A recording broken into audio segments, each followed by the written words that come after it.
SWAT 94.1, the Bay's party station. It's your freak show, and obviously the number one story in the country right now is all eyes are on Ferguson.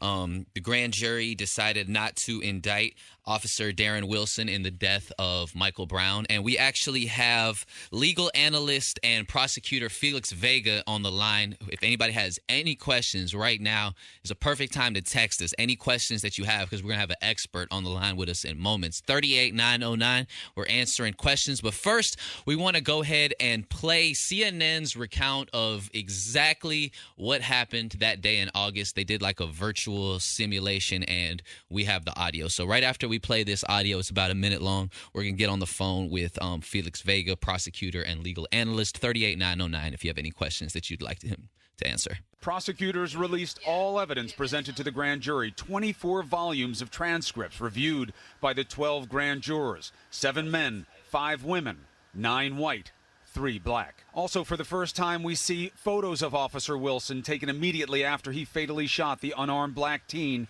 6 times. More photos of the scene itself. We now know Wilson testified that when he first saw Brown and his friend walking in the middle of the road on the morning of August 9th, he yells, quote, "Hey guys, why don't you walk on the sidewalk?" That's when Wilson says Brown walked over and slammed the police cruiser door as Wilson tried to exit. Wilson testified the teen hit him in excess of 10 times, landing 2 blows causing minor bruising. These photos showing a swollen right cheek, scratches on the back of his neck. Wilson also says after a tussle over his gun and 2 shots fired in the car, Brown takes off. Wilson pursuing him down the street yelling, "Get on the ground." The teen eventually stops, turns toward the officer with, quote, an aggressive face. Officer Wilson says Brown then charges him. And when Brown was only 8 to 10 feet away, the officer fires 2 fatal shots, hitting him in the head. That's from CNN. Sorry for the little noise in the background. We got a lot going on right now. But on the phone with us right now, we have Felix Vega, prosecutor and legal analyst. Mr. Vega, thank you for taking the time out with us. Good morning, guys. Great to be back. Good morning. Good morning. So you heard the official account. I'm sure all eyes have been on this case for a long time. My first question for you is it out of the norm that the grand jury's testimony is now out in public record? Is that normal?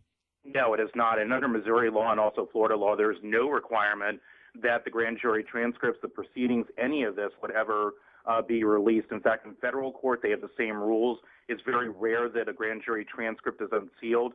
But I think the important thing to remember here in this case is the transparency issue. The prosecutor in St. Louis County for the entire county of St. Louis, not just for Ferguson, that's one important distinction. He said from the get-go that he was going to have all these witness statements, everything that was going to be presented to the grand jury was going to be transcribed. And going through, I got up early this morning to start going through some of the transcripts, and it was amazing. There were 24 volumes, as the last count I saw, of all the transcripts and everything. So it is unusual. However, I think it's very important in this particular case, taken on a case-by-case basis, that the transcripts are released so the public can see what was being presented, and also all the eyewitnesses that were interviewed, not just what we saw on CNN or MSNBC or any of the major news networks, but all the other witnesses that were out there that saw what happened on Canfield Drive on that fateful day. Well, watching last night, you heard repeatedly that the grand jury poured their heart and soul into actually making this decision, and it took much longer than it usually does. How long does it usually take to make a decision like this? Is it a shorter amount of time? And, I mean, it completely took over their life at making this decision. So how long does an average grand jury usually take, Mr. Vega, in reaching a decision like this? Is there an average? Is it just a case-by-case thing? It's a case-by-case basis. And what grand juries do is typically when they're selected for a period of 6 months, as this one was back in May of 2014. So they're not selected for one particular case, so to speak. So a typical grand jury, you could present, 1, 2, 3 homicide cases in a day or a week, however, depending on how long the case is. And typically the prosecutor will present all the evidence that they want to secure an indictment. This was unusual because of the volume of the witnesses, the volume of the evidence, that they did take their time. And reading the transcripts, it was very interesting this morning. I read over Officer Darren Wilson's transcript, just most of it, and the grand jurors were actually doing the questioning and going through the evidence with them. So it wasn't the prosecutor asking the question. It was actually the grand jurors who were part of the public. They were the ones really driving the ship inside of the grand jury process. So they met for about, I think, 25 days, or 25 separate days. They listened to 70 hours of testimony. So they really put a lot of work into this and, making a conscious decision and really listening to all the evidence, everything that was presented to them and going through it. It was just the volume that took so long to go through over the past 3 months. Wild 94.1, the Bay's Party Station. We have prosecutor and legal analyst Felix Vega on the line. We are discussing the Darren Wilson case. So in the official account, it was saying that Brown was running, and then he turned towards the officer with a, quote, aggressive face. If he would have never have turned, and obviously this is just speculation, but in your professional opinion, if he would have never have turned and just kept running, would the self-defense would self-defense kind of be out of the question? Do you think him turning kind of switched everything up? Absolutely. And that was the deciding factor, I think, for the grand jury, because we heard, all the eyewitnesses that came forward in the media. The eyewitness accounts were that Brown originally turned, he put his hands up, he was kneeling on the ground. There were a lot of reports and speculation that he was, quote unquote, executed by Officer Brown, but that was not supported by the autopsy findings. However, you are correct. If he did not turn and charge at Officer Wilson, as what the accounts we're seeing now are, and he kept running, Officer Wilson then opened fire on him, that would be a very different scenario. Now, Missouri does have a fleeing felon law where you can shoot at them, but however, it's very case specific. I think the grand jury would be much more hard-pressed to justify Officer Wilson firing at him as he's running away. It probably would have been a regular police chase, called in some backup. He would have been apprehended eventually, but he would not have ended up being killed. After everything came out last night, they said that there were just so many wrong witness accounts that came forward. Were you surprised by that? No, actually I wasn't, because when we're talking about the court of public opinion versus what goes on in a courtroom and what actual testimony and evidence is, there are going to be a lot of different variations. But I think what was very shocking is when they called people before the grand jury and the prosecutor went through it and really did a great job detailing what the witnesses were doing. They would say one thing to the police. They would say one thing to investigators. And you've got to remember, the FBI actually came in and investigated this case, interviewed a lot of witnesses. And so they were giving one statement to law enforcement. They were giving one statement to the media. Then when they're under oath in front of the grand jury and they were confronted with the actual evidence that, Michael Brown was not shot in the back, Michael Brown was not, shot, in his hands in upright position.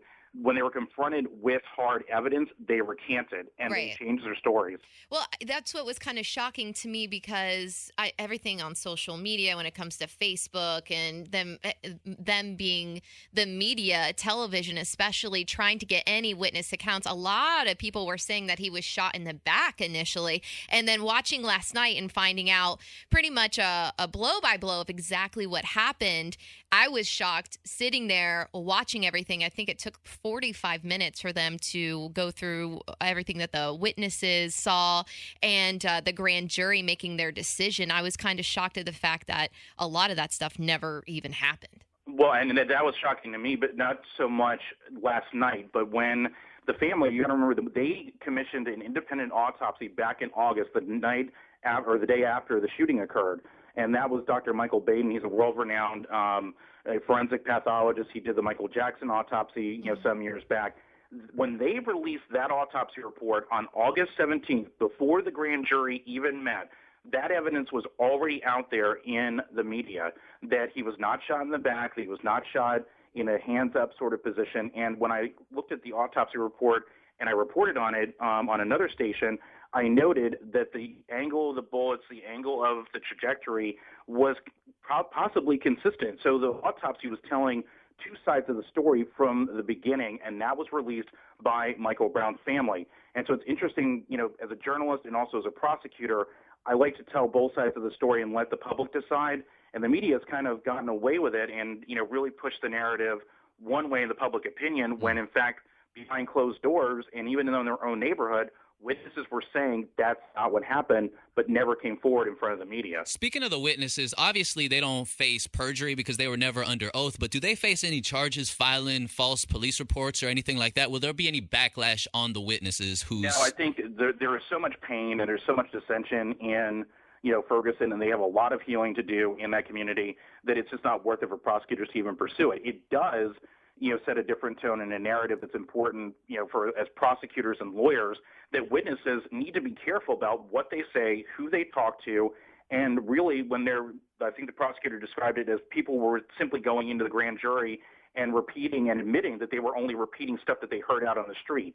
That's not evidence. If you're not actually a witness, say so. Don't lie. Don't repeat what other people said, because you're only muddying the waters. And you take a tragic shooting situation like this, and guess what it turns into? It turns into a lot of people not telling the truth, telling half-truths, and it really, murkies the situation where, you have this culture that, people in Ferguson are, they're oppressed, which they are. The statistics support that. But you've only fanned the flames with police and citizen relations by telling those lies.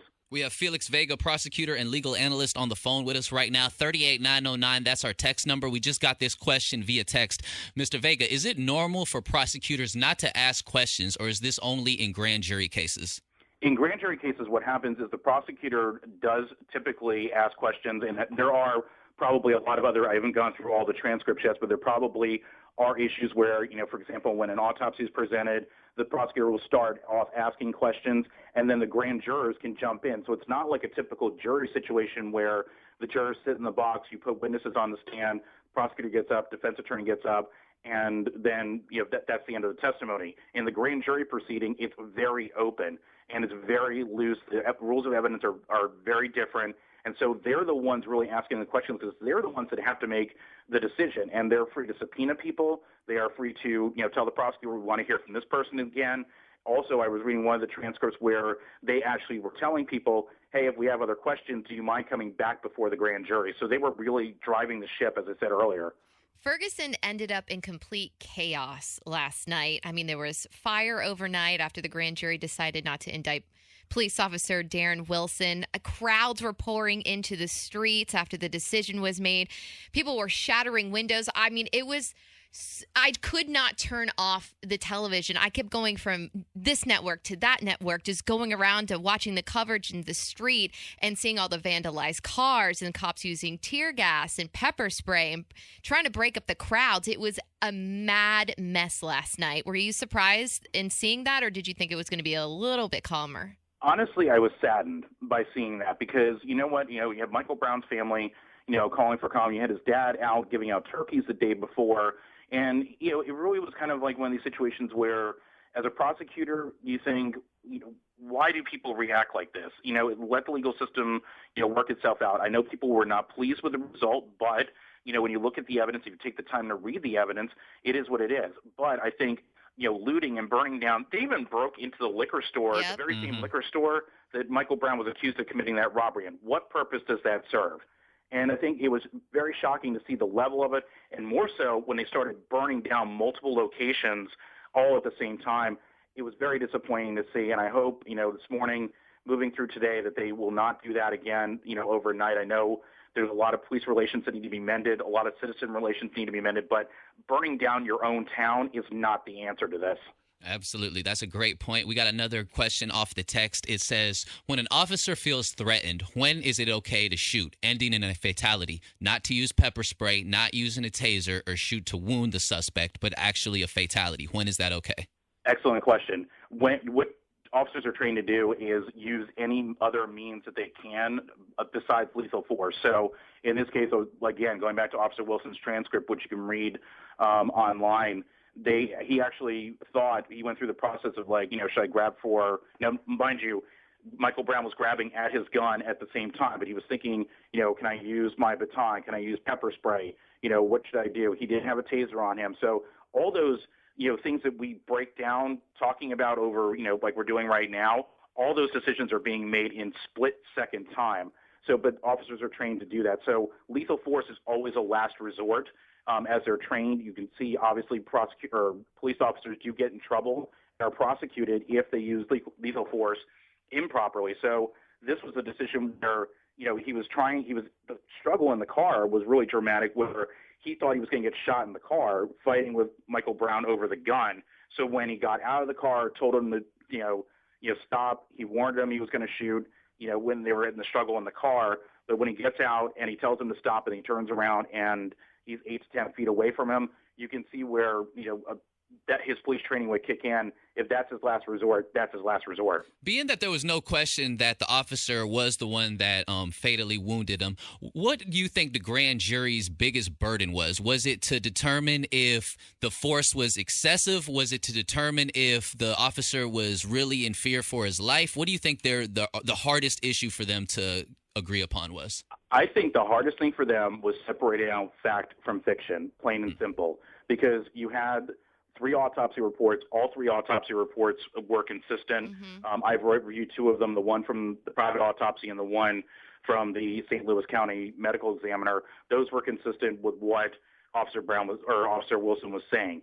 So not only did they have to get to the ultimate issue of was he justified in shooting Michael Brown, was he in fear for his life, but then the broader narrative was sorting out all of the other eyewitness accounts and what really happened in that confrontation, from the struggle with the car to them getting out of the car and then ultimately the shooting death of Michael Brown. So I think figuring out who was telling the truth and who was supporting, reconciling the evidence, the physical evidence with the eyewitness testimony, that was probably their biggest hurdle. And for them, like Meredith was saying, probably the most surprising as these witnesses came before the grand jury, even more so than determining whether or not he was justified in the end.